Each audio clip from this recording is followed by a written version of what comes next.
어떤 하나님일까요?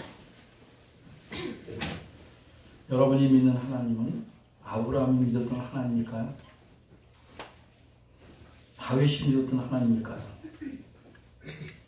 오늘 본문에 다니엘이 믿었던 하나님일까요? 예수 그리스도를 이 세상에 보내신 하나님이실까요? 여러분은 그렇다. 우리는 같은 하나님을 믿고 있다. 이렇게 대답하고 싶으실 겁니다. 그런데 어떤 근거로 그렇게 대답할 수 있겠습니까? 사람이 믿음을 가졌다 하면 두 가지를 살펴봐야 합니다. 하나는 내가 가진 믿음이 올바른 것인가를 봐야 하고, 다른 하나는 내 믿음이 얼마나 튼튼하고 풍성하게 자라나가고 있는가를 보는 겁니다. 올바로 믿기만 하면 그저 처음 믿을 때나 오랜 세월이 지났을 때나 그 믿음의 분량이 거의 비슷하다면 그 믿음은 살아있는 믿음이라고 말하기는 힘듭니다. 오늘 본문에서 세 가지를 살펴보려고 합니다. 첫째, 다니엘의 상황. 둘째, 다니엘의 행동. 셋째, 다니엘의 결과. 첫째입니다. 다니엘의 상황. 평상시에는 좋은 일일지라도 상황이 달라지면 그 일에 문제가 생기는 경우가 더러 있습니다. 예를 들면 항상 자주 웃어서 주변을 활기차게 하고 기쁘게 하는 사람이 있습니다. 근데 이 사람이 장례식에 가서도 그렇게 웃는다면 어떻게 되겠습니까? 장례식에 가서는 웃음을 자제해야 하겠죠. 다니엘은 기도하는 사람이었습니다. 어쩌다가 특별하게 기도에 집중한 것이 아니고 기도가 몸에 배인 사람입니다. 오늘 본문 10절 후반절을 한번 보십시오. 그가 집에서 기도했는데 전에 행하던 대로 기도했다, 이렇게 말합니다. 바꿔 말하면 늘 기도해오던 대로 했다는 의미입니다. 그런데 보통 때라면, 바꿔 말해서 상황이 바뀌지 않았다면 늘 기도하던 대로 기도하는 것이 문제가 되지 않았을 것입니다.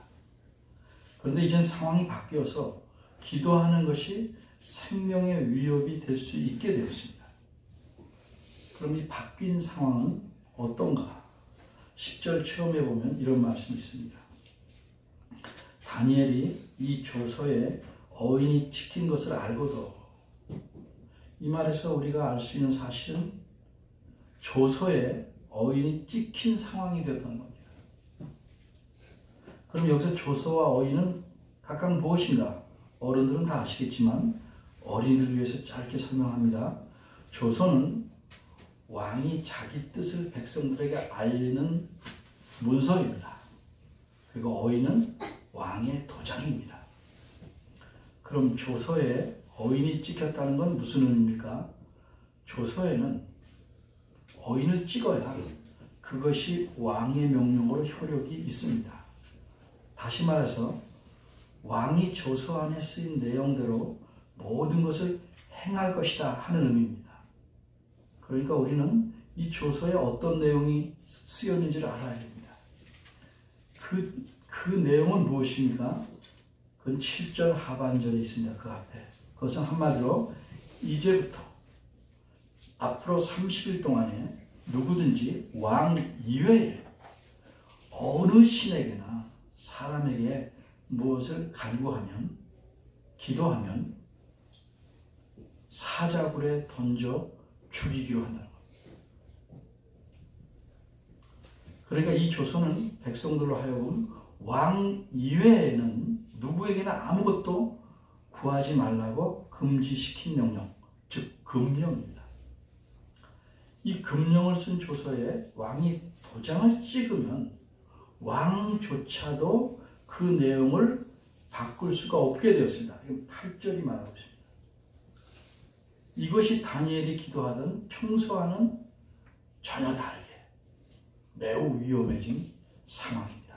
둘째, 다니엘의 행동.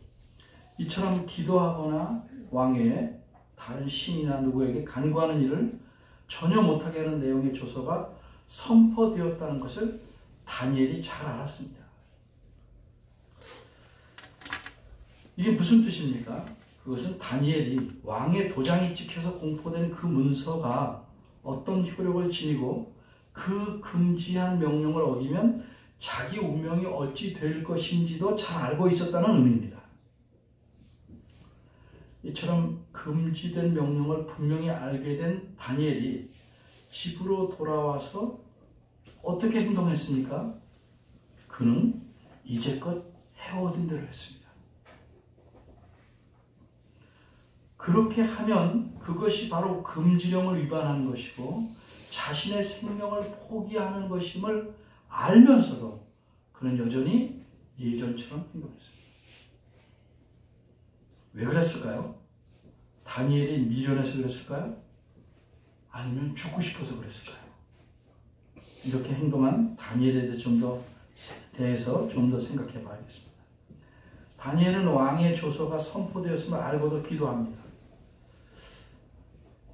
몰래 기도하면 남의 눈에 띄지 않을 거다 이렇게 생각해서 기도했을까요? 아닙니다. 본문은 먼저 다니엘이 기도한 장소가 어딘지를 알려줍니다. 어디입니까? 그 방에 예루살렘을 향하여 열린 창에서 라고 말합니다. 조금 자세히 설명합니다. 다니엘이 살던 집에 제가 가보지 못했습니다. 그러나 이 성경 구절을 보면 그 지붕 바로 아래 방이 있었습니다. 이른바 다락방입니다. 그는 집에 돌아가서 자신의 다락방에 올라갔습니다. 그 방에는 예루살렘 쪽으로 창문이 있었고 그 창문은 열려 있었습니다. 바로 이 다락방에서 그는 무릎을 꿇고 기도했습니다. 그런데 그가 기도하다가 들키면 죽게 된다는 사실을 아니까 그날은 특별히 조심하느라고 몰래 살금살금 하거나 기도의 횟수를 줄여서 한 번만 했나요? 아닙니다. 역시 그날도 3차례 기도했습니다. 앉은 자리에서 연달아 3번 했던 뜻이 아닙니다. 여러분, 이런 경우에 어떻게 하는 것이 현명한 태도라고 생각하십니까? 우리말에 소나기는 일단 피하고 보는 것이 현명하다. 이런 속담이 있습니다. 여러분 그렇게 생각합니까? 그래서 다니엘이 앞으로 30일 동안은 기도를 쉬든가 아니면 남의 눈에 전혀 띄지 않게 정말 은밀하게 기도했어야 할까요? 기도하다가 들키면 죽임을 당하는 것을 알면서도 늘 해오던 대로 다니엘이 기도한 걸 미련한 것일까요? 사람은 누구든지 자신에게 더 중요하다고 생각하는 걸 선택하기 마련입니다. 더구나 죽음이 걸려있는 상황에서는 자기가 가장 중요한 것을 우선적으로 선택합니다. 우리는 이해할 수 없을지 몰라도 다니엘은 자기 죽음보다 하나님께 기도하는 것이 더 중요하다고 생각해서 죽음을 각오하고 다락방에 올라가 기도한 겁니다. 전에 하던 대로. 우리말 성경을 보면 2가지 면에서 조금 오해의 가능성이 있습니다. 첫째는 기도한 장소입니다. 여러분 10절을 잘 보십시오. 이 성경을 보면서 따라와야 제가 설명하는 걸 이해할 수 있습니다. 다니엘이 열린 창에서 기도했다고 말합니다. 그래서 다니엘은 다락방에 올라가서 굳이 창문 쪽으로 다가가거나 창가에서 기도한 것으로 오해하면 안 됩니다. 원문은 그런 뜻이 아닙니다. 다니엘이 다락방에서 기도했는데 그 다락방의 창문이 그냥 열려 있었다는 의미입니다. 자연스럽게 이해하자면 이 방은 다락방이니까 지붕 아래에 있으니까 위치가 높았죠. 그러면 자기가 포로로 잡혀오기 전에 살던 예루살렘 쪽으로 동쪽으로 바벨론과 서쪽으로 창문을 열고 바라보면서 기도하는 습관이 있었습니다. 왜 이렇게 습관을 잡았는가? 그 이유는 무엇보다도 예루살렘에는 하나님의 성전이 있었습니다. 그리고 유다 사람들은 솔로몬 왕이 성전을 지은 이후로 어디서 기도하든지 성전을 향해서, 즉 예루살렘을 향해 기도하게 되어 있었기 때문입니다. 자연스럽게 기도한 겁니다. 두 번째 오해할 수 있는 표현은 전에 행하던 대로입니다. 이 표현이 열린 창에서와 하루 3번씩이라는 표현 사이에 있어서, 꼭 사이에 있죠? 다니엘이 이전에 행하던 기도 방법이 창가에서 기도하는 것이고 하루 3번씩 하는 것이다 라고 생각할 수 있어요. 물론 다니엘은 하루 3번씩 기도했습니다. 그런데 금방 설명한 대로 다니엘은 창가에서 기도한 게 아니고 다락방에서 기도했습니다. 그리고 이곳에 올라가서 기도한 이유는 10중 8구 다락방의 창문의 방향이 성전을 향해서 기도하시는 방향이기 때문에 그렇게 한 것입니다. 그렇지만 전에 행하던 대로는 말은 기도의 장소나 기도의 방식을 알려주는 표현이 아닙니다. 이 말은 다니엘이 자신의 생명을 내놓고 기도한 이유가 뭔지를 알려주는 표현입니다. 그래서 이 표현은 원문에서는 우리말은 중간에 있지만 맨 끝에 있습니다. 맨 끝에 나옵니다. 그리고 우리말 낱말은 3개죠. 전에 행하던 대로. 근데 원문에서는 낱말 수가 8개입니다. 8개. 원문은 낱말을 아람어는 히브리어처럼 이렇게 묶는 표시가 있는데 그 묶인 낱말을 하나를 쳐도 5개나 됩니다. 굉장히 깁니다. 그렇게 긴 말을 써서 이유를 강조합니다. 죽음을 각오하고도 기도한 이유가 무엇이냐? 맨 뒤에서 이걸 강조합니다. 그것을 직역하면 아무리 숫자를 맞추라고 해도 8개를 못 맞췄어요. 우리말로 그냥 7개로 해보겠습니다. 왜냐하면 그가 이전부터 줄곧 해오고 있었기 때문이다.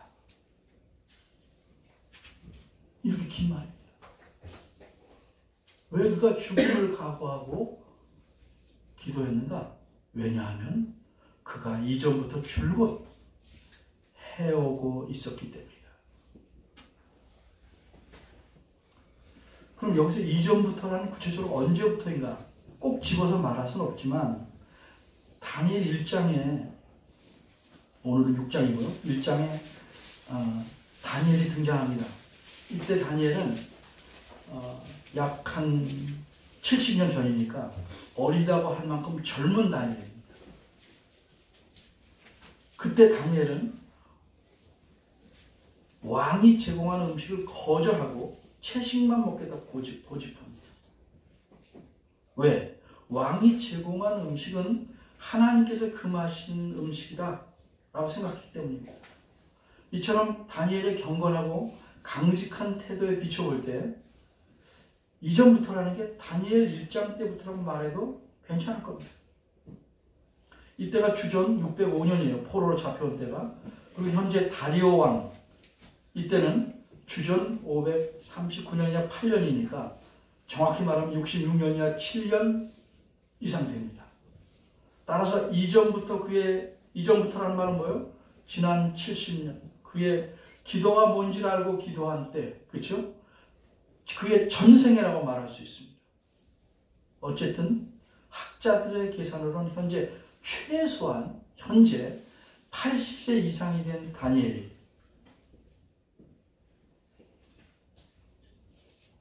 이날도 변함없이 기도한 이유, 그 이유를 10절에서는 그가 이전부터 줄곧 그렇게 해왔기 때문이다. 이렇게 분명히 말합니다.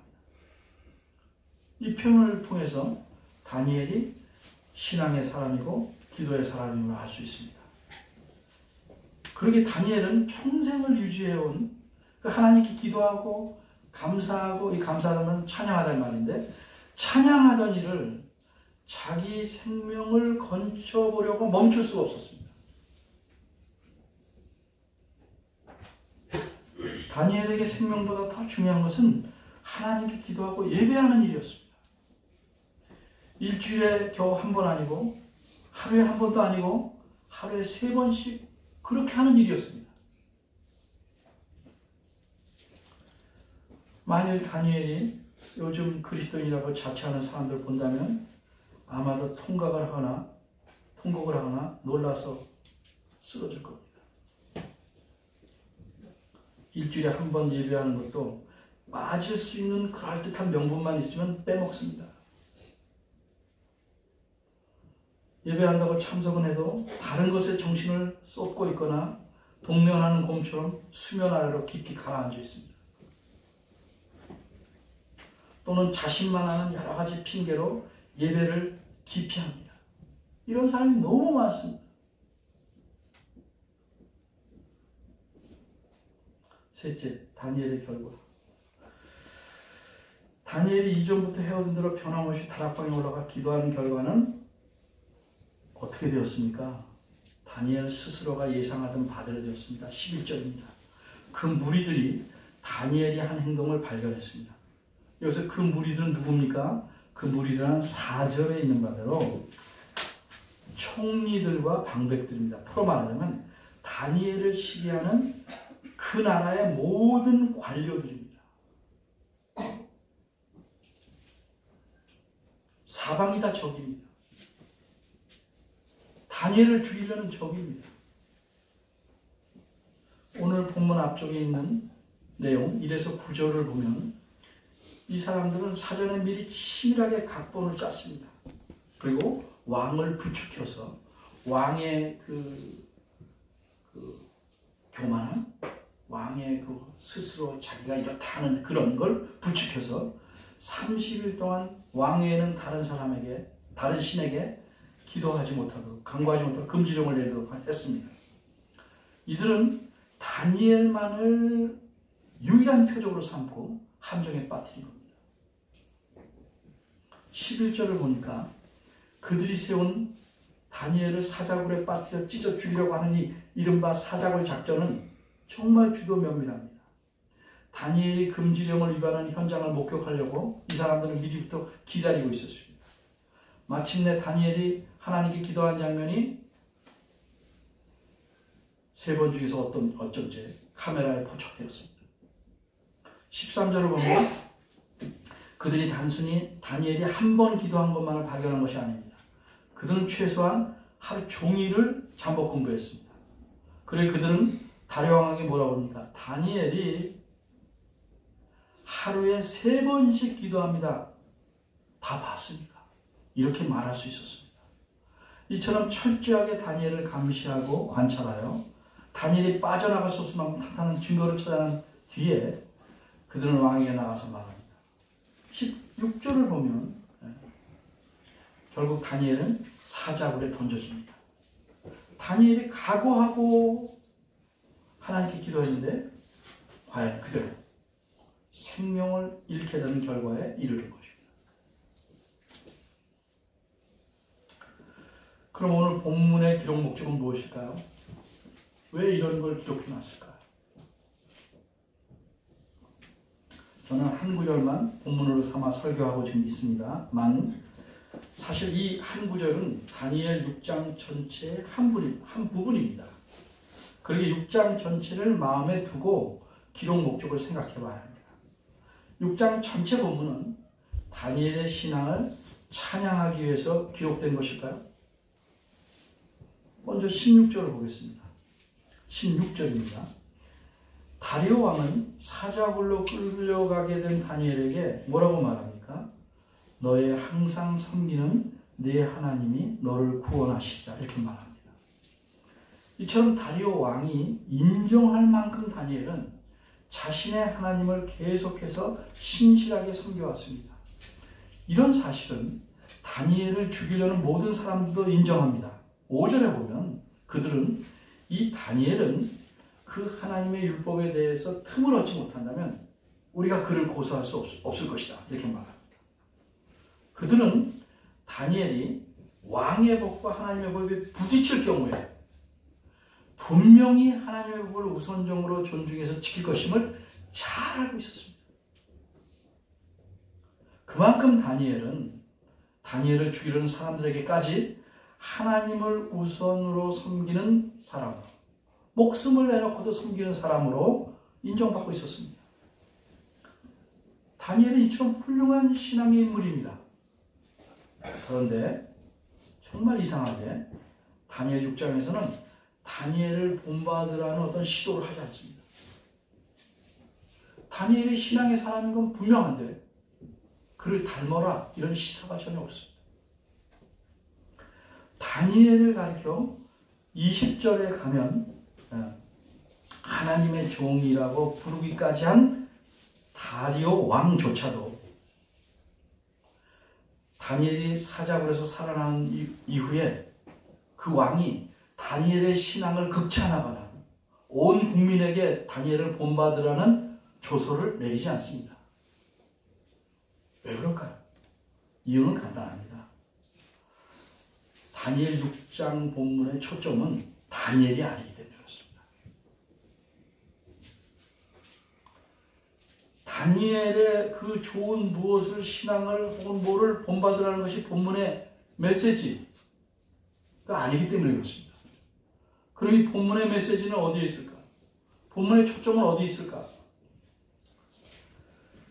6장 전체의 문학적인 구조를, 글의 구조를 살펴보면 다니엘은 기껏해야 주연이 아니고 조연입니다. 조연. 그럼 주연 배우는 누굴까? 우리의 예상을 뒤엎을 것입니다. 그 주연 배우는 다름이 아닌 다리오 왕입니다. 아니 어째서 그런가? 제 설명을 잘 들어보시기 바랍니다. 6장 전체는 아주 멋있는 문학 구조입니다. 그 이야기의 가운데 구분이 강조되는 구조를 갖고 있습니다. 이 말은 무슨 말이냐면 6장 본문을 자세히 보면 밖에서 안으로 들어오면서 계속 대칭됩니다. 자, 여러분 보시면 1절에서 3절은 다니엘이 1절에서 3절은 다니엘이 형통했어요. 가장 뛰어난 총리가 됐습니다. 전국을 다스리는 총리가 됐습니다. 그러니까 다니엘의 형통을 말하고 있습니다. 그 제일 끝인 6장 28절은 뭐예요? 역시 결론은 뭐예요? 다니엘이 형통했다고 말합니다. 그러니까 앞뒤가 대칭되죠? 한 칸 안으로 들어와 봅시다. 4장에서 10절은 다리오가 조서를 내립니다. 다리오 왕이. 하지만 다니엘은 자기 입장을 꿋꿋이 지킵니다. 그럼 저 뒤에서 한 칸 들어오는 25절에서 27절은 역시 다리오 왕이 조서를 내립니다. 근데 이번에는 다리오 왕이 자신의 입장을 밝힙니다. 한 칸 더 안으로 들어와 봅시다. 11절에서 15절은 다니엘의 동료들이 그를 죽일 계획을 세웁니다. 근데 저 뒤에서 한 칸 들어온 24절은 그 다니엘의 동료들이 오히려 죽일 계획을 세우는데 오히려 죽임을 당합니다. 그리고 드디어 가운데 부분에 왔습니다. 16절에서 18절은 다리오 왕이 다니엘이 구원되기를, 살아나기를 소망합니다. 그리고 19절에서 23절은 이 다리오 왕이 다니엘의 구원, 다니엘이 살아난 것을 보게 됩니다. 누가 주연입니까? 다리오입니다. 또 다리오가 주인공이라는 것은 더 알 수 있습니다. 6장 전체를 보면 다니엘의 감정이나 느낌에 대해서는 거의 언급한 바가 없습니다. 모든 사람들이 자신을 잡아 죽이려고 할 때 그 마음이 얼마나 아프고 억울했는지 본문은 말하지 않습니다. 없습니다. 더욱이 다니엘이 하나님에게 기도할 때 얼마나 억울함과 이거를 토해놓고 어떤 내용을 기도했는지도 전혀 말하지 않습니다. 심지어 다니엘이 다리오 왕 앞에서 자신을 뭐라고 변화했고 사자굴로 끌려가기 직전에 다리오 왕이 한 가닥 소망을 말했을 때 다니엘이 그 말을 듣고 어떤 말을 대답했거나 어떤 감정을 보였는지에 대해서 본문은 아무 말도 하지 않습니다. 이와는 반대로 다리오 왕의 감정, 그가 한 여러 가지 보인 반응, 그가 한 말들은 본문에 매우 자세하게 기록되어 있습니다. 이처럼 6장 전체의 문학 글의 구조나 글의 표현 기법 등을 볼 때 다니엘이 아니라 다리오가 6장 본문 전체의 주연 인물입니다. 그럼 우리는 초점을 다리오에게 맞춰보고 다시 한번 6장을 간단히 생각해 봐야 됩니다. 1절에서 18절은 여러분이 읽어만 봐도 내용을 알 수 있으니까 제가 19절 이후의 내용을 같이 살펴보겠습니다. 19절입니다. 19절입니다. 지난밤에 한숨도 자지 못한 다리오 왕이 이튿날에 취한 행동을 19절에서는 두 가지 강조합니다. 하나는 다리오 왕이 언제 일어나는지 그 시점을 강조합니다. 19절은 언제 일어났다고 그랬습니까? 19절에 새벽이라고 그랬죠? 그죠? 보시는 거예요? 네, 대답하셔도 됩니다. 네. 그런데 원어를 직역하면 새벽과 함께 일어났습니다. 뭘 강조해요? 아주 일찍 일어났다는 거예요. 그냥 새벽이라는 어느 시점에 일어나는 게 아니고 새벽이 오자마자 새벽과 함께 일어났다. 멋진 문학적 표현 아니에요? 그리고 다른 분이 다 제쳐놓고 사자굴로 갑니다. 근데 여기서 또 다시 그가 사자굴로 어떻게 가는지 그 방법을 강조합니다. 그는 어떻게 갔습니까? 급하게 갔습니다. 이런 강조를 통해서 19절에서는 다리오의 마음이 어디에 가 있는지를 잘 보여줍니다. 그럼 어째서 다리오 왕의 마음은 그토록 사자굴에 쏠려 있을까? 다리오 왕은 자신이 혹시나 하고 기대했던 바라던 일의 결과가 어떤지를 알고 싶었기 때문입니다. 다시 어제 저녁으로 돌아갑니다. 16절입니다. 16절. 어제 저녁에 다니엘을 사자굴에 던져 넣을 때 왕은 다니엘에게 뭐라고 했습니까? 너의 항상 섬기는 하나님이 너를 구원하시리라 이렇게 말했습니다. 근데 이미 왕 자신은 다니엘을 살려보려고 여러 가지로 노력해봤습니다만 어쩔 수가 없어요. 그래서 사자굴에 넣습니다. 그래도 한 가닥 희망을 갖는 것은 뭐냐 하면 다니엘이 목숨을 내걸고 계속해서 섬겨온 그 하나님이라면 혹시 다니엘을 살려줄 수 있지 않을까 하는 생각이었습니다.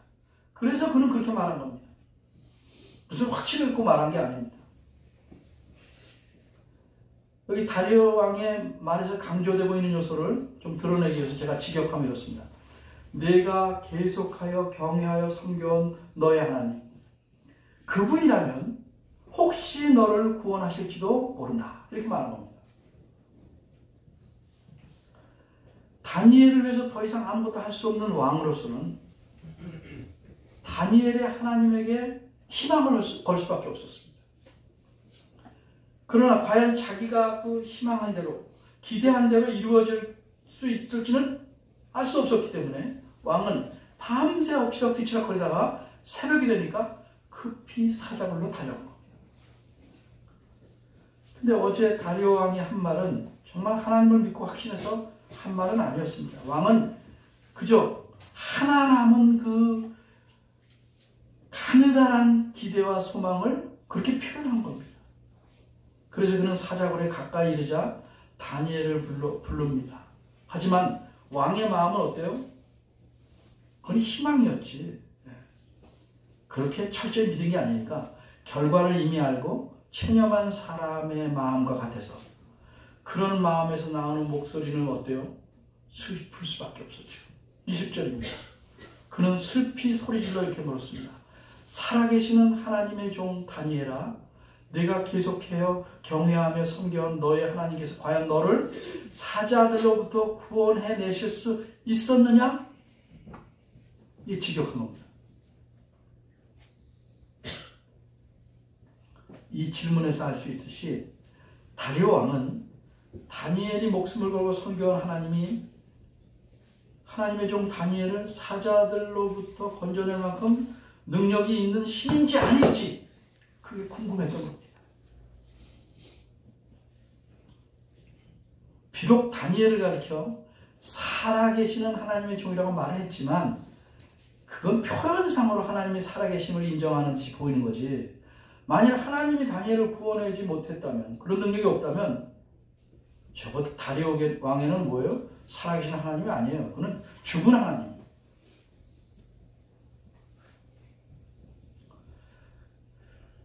근데 다리오 왕의 물음이 끝나자마자 돌로 막아놓은 입구 아래에서 그 사자굴에서, 입구 아래 사자굴에서 반가운 목소리가 들렸습니다. 21절과 22절입니다.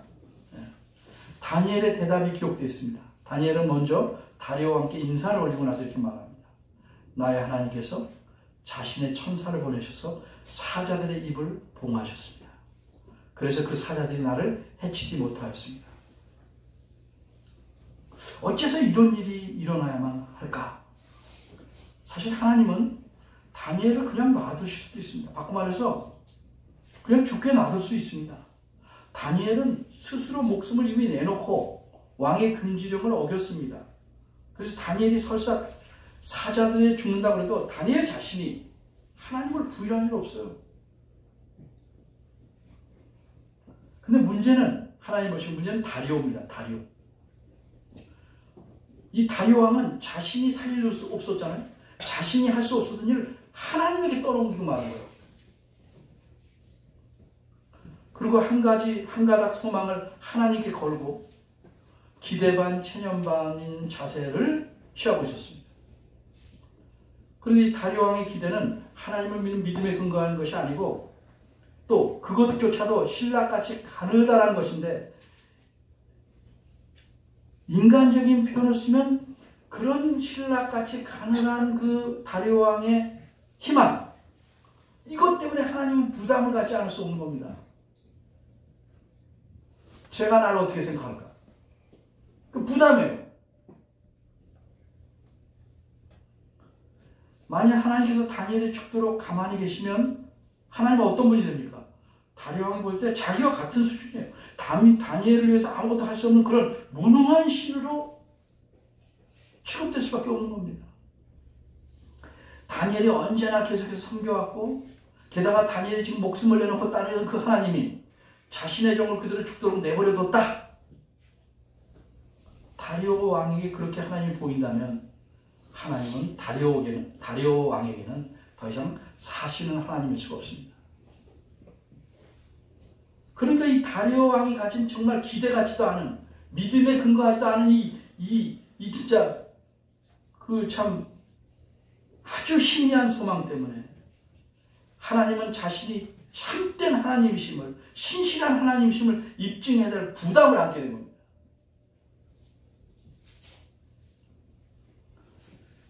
이제 다니엘의 운명과 더불어 하나님 자신이 자기가 하나님이심을 보여야 하는 그 주사위가 하나님의 손에 쥐어집니다.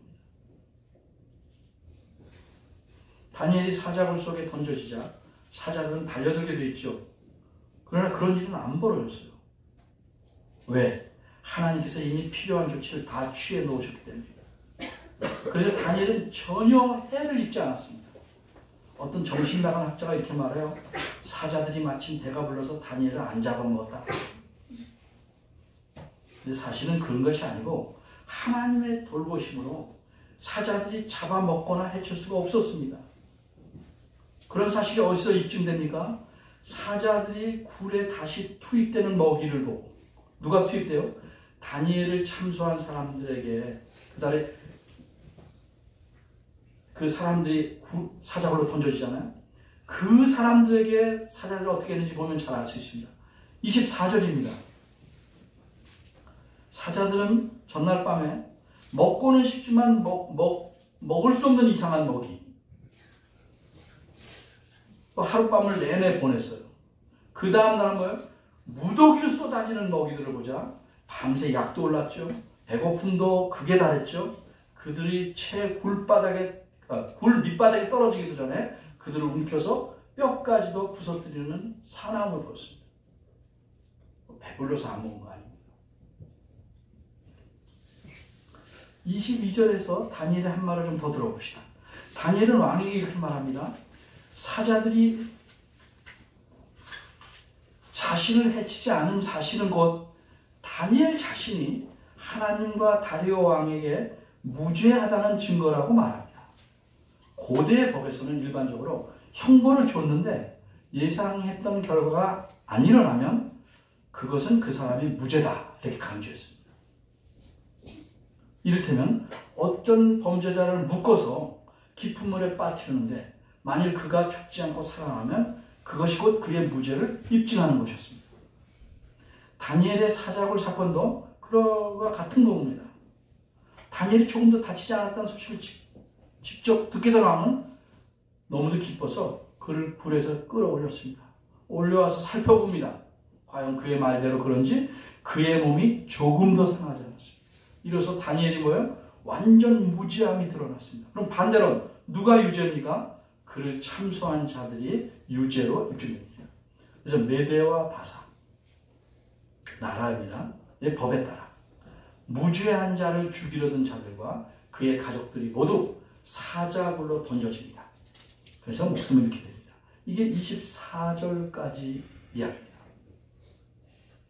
조금만 더 갑시다. 그런데 다니엘이 살아난 것은 단순히 그의 개인적인 무죄를 입증하기 위한 데 목적이 있는 게 아닙니다. 앞에서 말씀드린 것 같이 이 사건은 하나님께서 자기가 진정 하나님이다, 자기 종에게 신실한 하나님이다를 다리오 왕에게 입증해야 하는 겁니다. 그럼 이런 놀라운 이 구원 사건, 다니엘이 죽지 않고 살아난 사건을 목도한 다리오 왕은 어떤 반응을 보입니까? 다니엘을 칭찬한 게 아니고 25절에서 27절까지의 다 드러납니다. 25절부터 읽어봅니다. 이에 다리오 왕이 온 땅에 있는 모든 백성과 나라들과 각 방언하는 자들에게 조서를 내려 가로되 원컨대 많은 평강이 너에게 있을지어다. 내가 이제 조서를 내리노라. 내 나라 바나라에 있는 사람들은 다 다니엘의 하나님 앞에서 떨며 두려워할지니 그는 사시는 하나님이시고 하나님 입증하셨죠. 네? 영원히 변치 않으실 자시며 그 나라는 망하지 아니할 것이요 그 권세는 무궁할 것이며 그는 구원도 하시며 건져내시도 하시며 하늘에서든지 땅에서든지 이적과 기사를 행하시는 자로서 다니엘을 구원하여 사자의 입에서 벗어나게 하셨습니다. 누구를 찬양합니까? 하나님.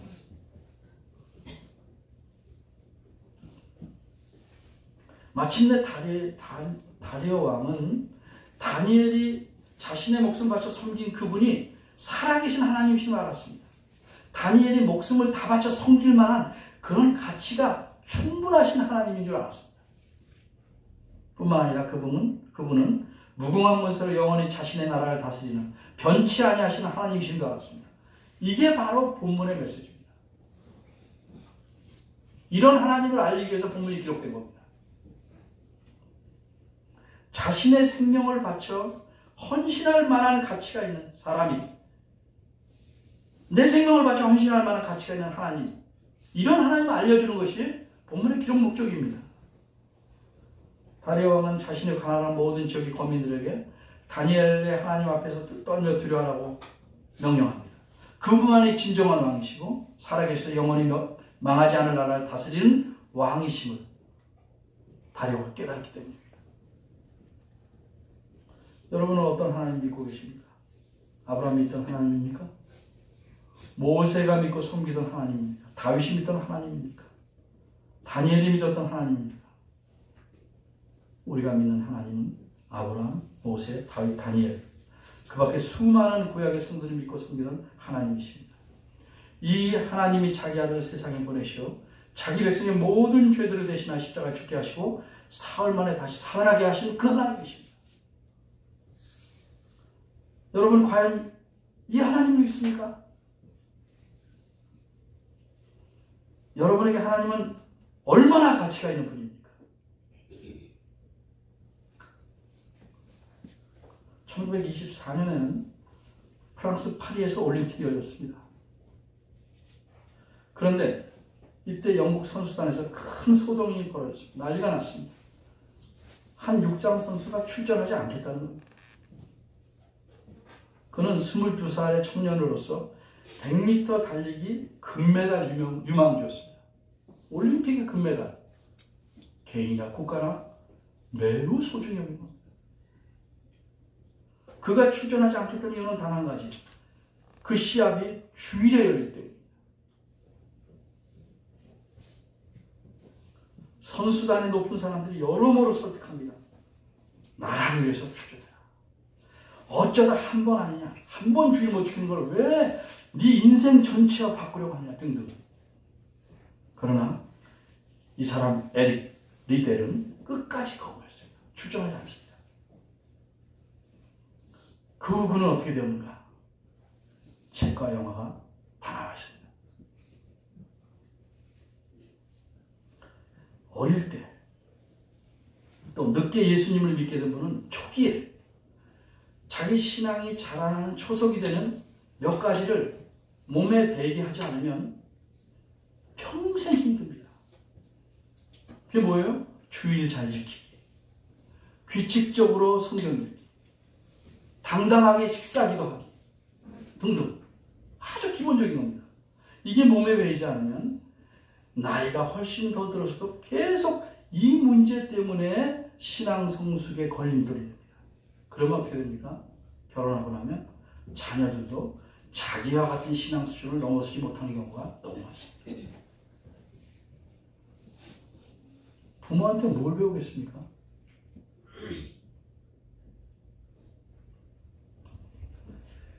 여러분이 진정 하나님을 가치 있게 여긴다면 어째서 먹고 사는 걸 하나님보다 더 중요하게 여깁니까? 하나님을 믿는다면 어째서 자신의 판단과 유익을 하나님과 그분의 말씀보다 더 중요하게 여깁니까? 정말 내가 믿는 하나님이 이 성경 말씀에 보여주는 계시하는 그런 하나님입니까? 아니면 내 기대를 충족시키기 위해서 내 머릿속에 짜내서 만든 가공의 하나님입니까? 여러분은 어떤 하나님을 믿습니까? 성경에서 말씀하는 우리가 믿어야 하는 하나님은 인간적인 표현을 쓰자면 자기 자녀들인 우리들을 자신의 약속대로 먹이시고 입히시고 보호하시고 또 행복하게 하기 위해서 그 부담을 잔뜩 짊어지시고 날마다 우리를 보호하시고 이끌어주시는 하나님입니다.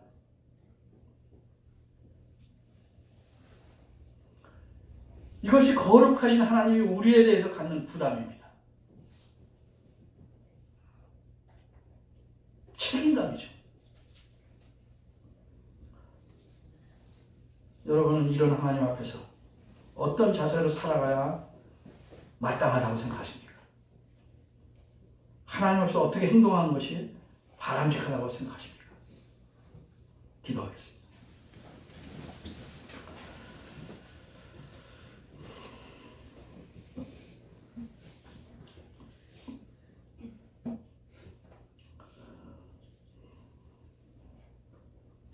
참으로 은혜로우시고 신실하신 하나님, 저희가 하나님을 몰라서 너무 모릅니다. 저희의 무지한 눈을 뜨게 하시고 얄팍한 믿음이 자라날 수 있도록 도와주옵소서.